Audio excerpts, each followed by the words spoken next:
एक कस्बे में जाहिद नाम का एक आदमी था। उसकी बुरी आदत यह थी कि वह रात के वक्त कब्रिस्तान के पास बैठकर मरने वालों की बुराई करता था। कहता, ये लोग क्या कर गए दुनिया में? कुछ नहीं, बस मिट्टी बन गए।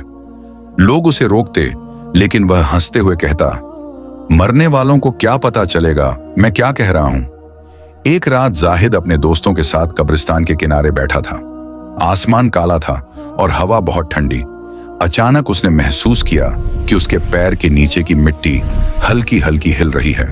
उसने सोचा, शायद हवा होगी, लेकिन अगले ही पल किसी ने धीरे से उसका टखना पकड़ लिया। उसकी नींद उड़ गई। जाहिद चीखा और पीछे हट गया। दोस्त भाग गए। उसे लगा कि कोई जानवर होगा, लेकिन वहां कुछ भी नहीं था। उस रात वह डरते डरते घर गया, लेकिन अजब बात यह हुई, उसे हर थोड़ी देर में पैर में ठंडी उंगलियों का स्पर्श महसूस होने लगा, जैसे कोई उसे पुकार रहा हो। 3 दिन बाद जाहिद अचानक बेहोश होकर गिर पड़ा और उसकी वहीं मौत हो गई। जब उसे दफनाया गया तो लोगों ने एक अजीब चीज देखी। जैसे ही मिट्टी डाली गई, कब्र की पूरी जमीन हल्की हल्की कांपने लगी, जैसे कोई कब्र उसके आने का इंतजार कर रही थी।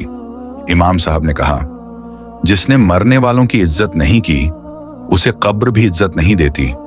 जाहिद ने जिनकी मजाक उड़ाया, आज उनकी रूहें उसके खिलाफ गवाही दे रही हैं।